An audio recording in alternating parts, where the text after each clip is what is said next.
할렐루야. 오늘도 새날을 주신 하나님을 찬양합니다.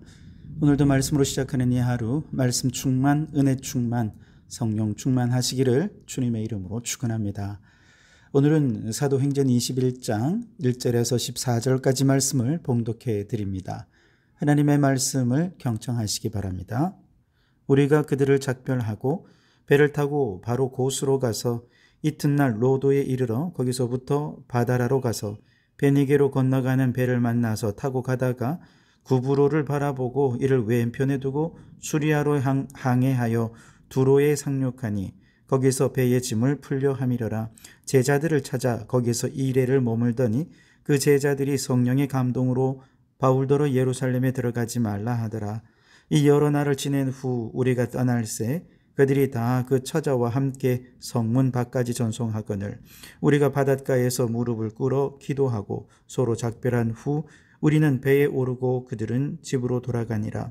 두로를 떠나 항해를 다 마치고 돌레마이에 이르러 형제들에게 안부를 묻고 그들과 함께 하루를 있다가 이튿날 떠나 가이사랴에 이르러 7 집사 중 하나인 전도자 빌립의 집에 들어가 머무르니라. 그에게 딸 넷이 있으니 처녀로 예언하는 자라.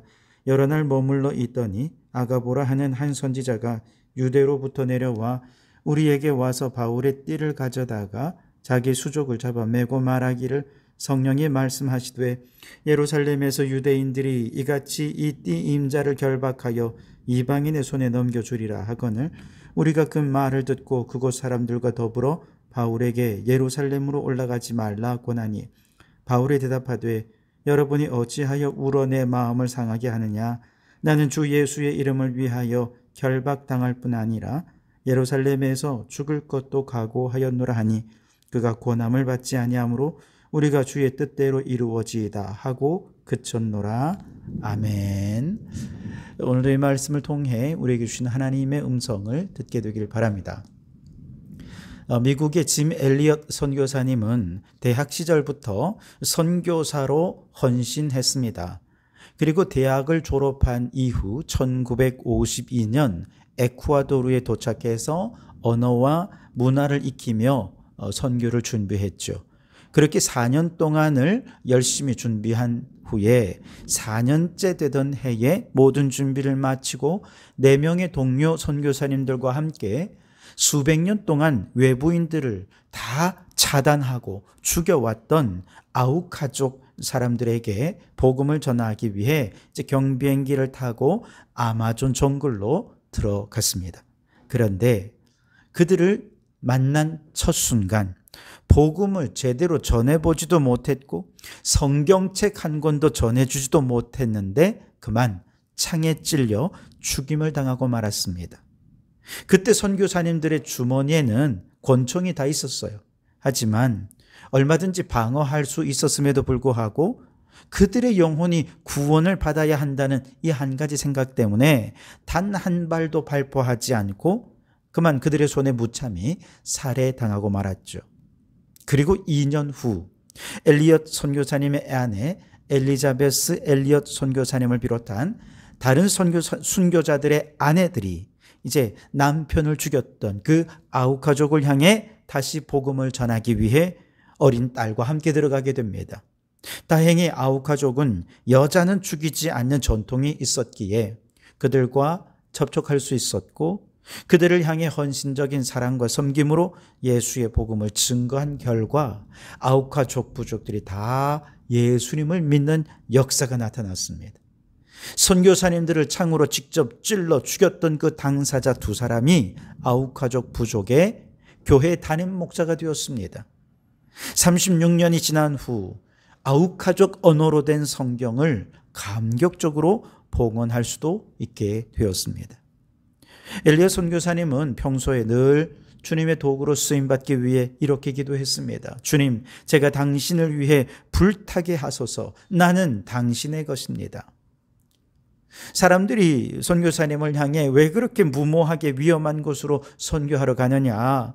주변에도 편안하게 선교할 수 있는 곳은 많이 있는데 또 선교사님이 활동하고 열매를 거둘 수 있는 것이 많이 있는데 왜 그렇게 험악한 부족에게 가느냐라고 선교사님을 만류할 때 선교사님은 아주 유명한 말을 남겼죠.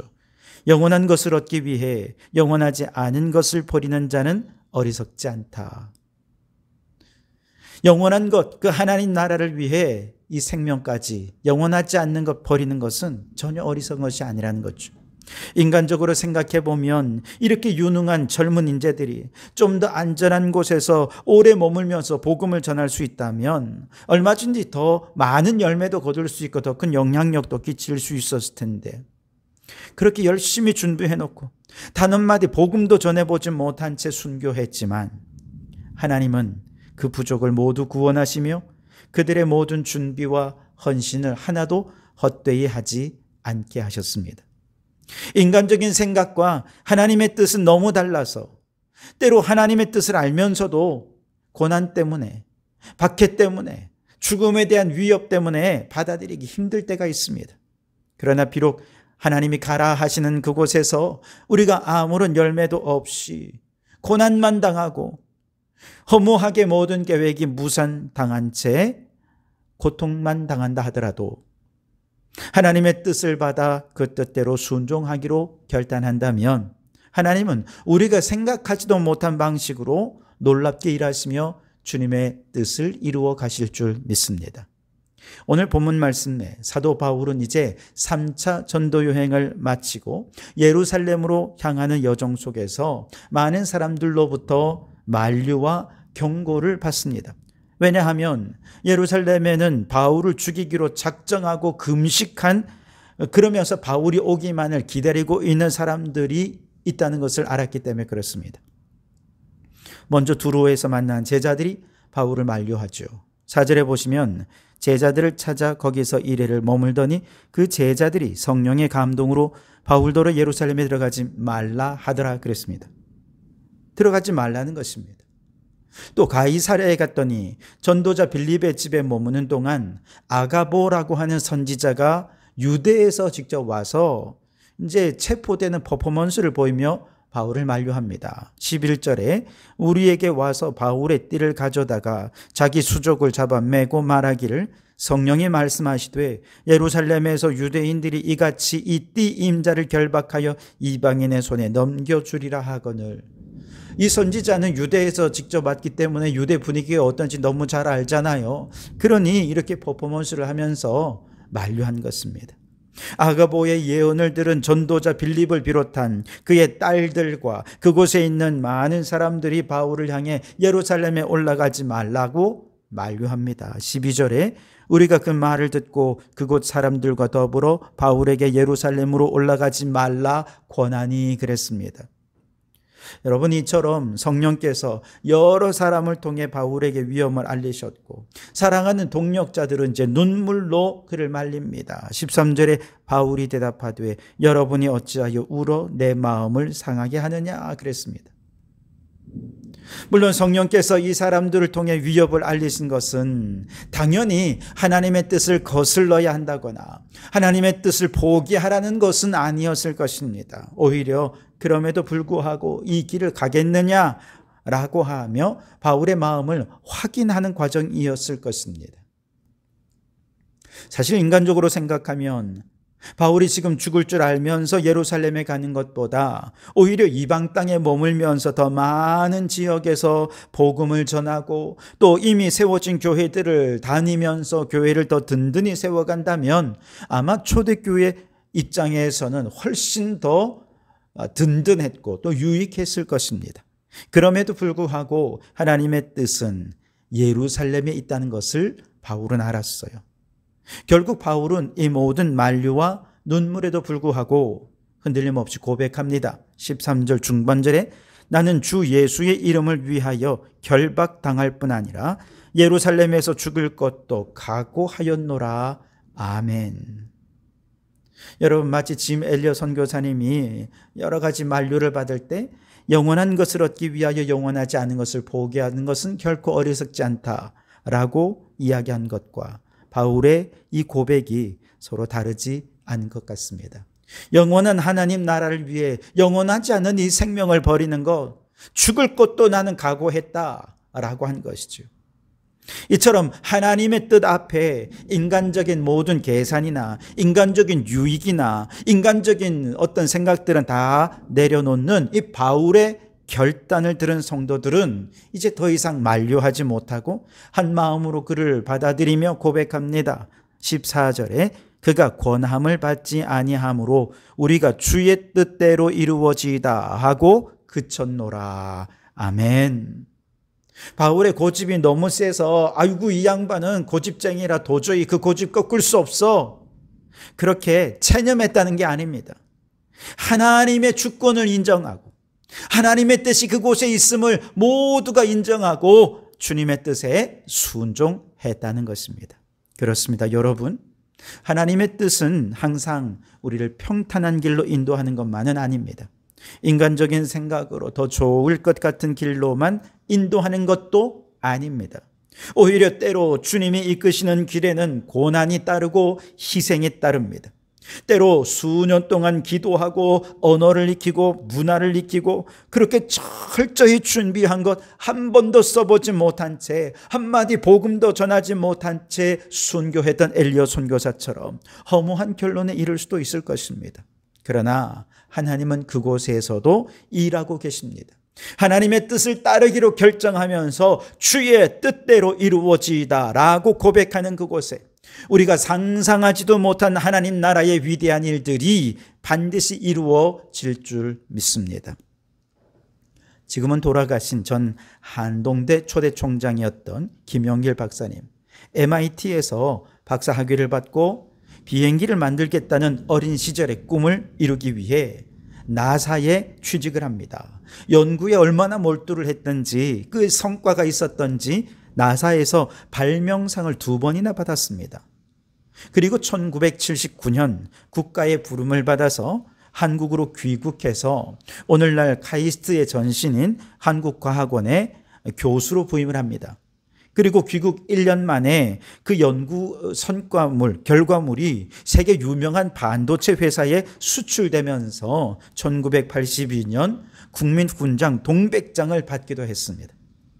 1994년 미국 저명한 과학자 인명사전인 미국의 과학자들의 한국인 최초로 그 이름이 등재되었습니다.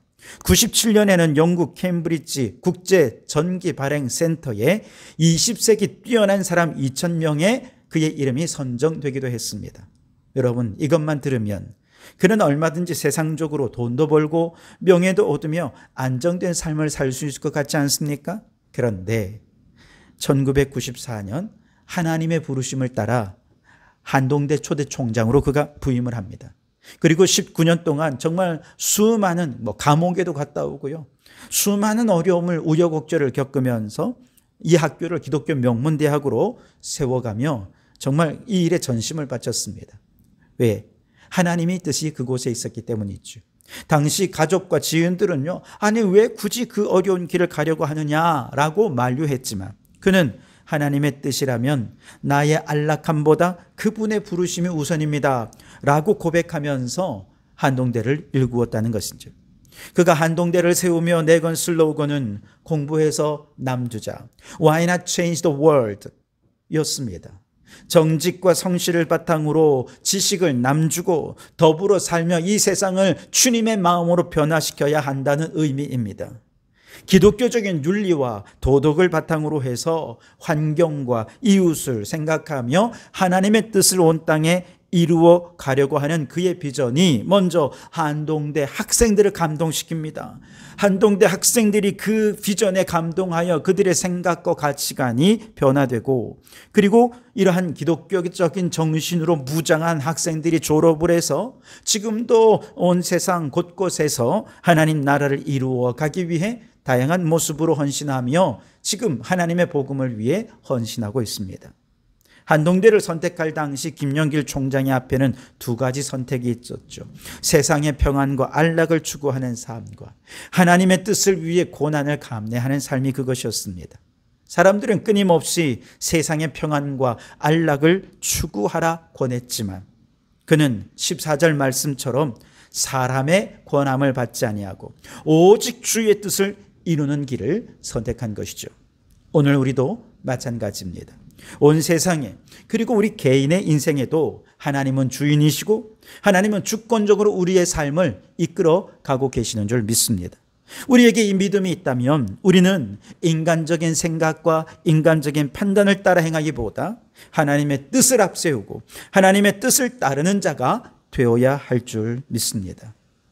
여러분, 오늘 여러분은 사람의 권함을 받기보다 오직 주의 뜻대로 이루어지이다 라고 고백하며 주님을 따를 수 있겠습니까? 바라기는 하나님의 주권을 인정하는 믿음으로 주님의 뜻을 깨닫고 오직 그의 뜻에 순종하는 겸손한 하나님 나라 일꾼들이 다 되실 수 있기를 주님의 이름으로 축원합니다. 기도하겠습니다.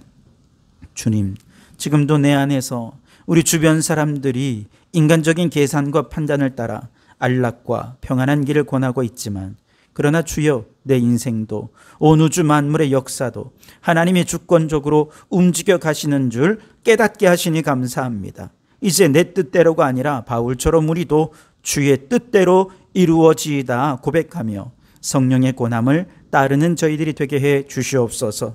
그러나 우리 믿음은 너무 연약합니다. 고난을 감당하기에 너무 겁이 많습니다. 그러나 성령님이 우리와 함께 하시면 모든 두려움을 물리치고 담대히 믿음의 길을 걸어가게 될 줄 믿습니다. 성령님, 우리에게 믿음을 더하여 주시옵소서. 인간의 뜻이 아니라 주님의 뜻이 이루어지기를 원합니다. 그 길에서 아무런 열매가 없어도 아무런 결과를 보지 못한다 해도 주님이 뜻하시는 길이라면 기쁨으로 헌신하는 저희들이 되게 해 주시옵소서. 예수의 이름으로 기도하옵나이다. 아멘.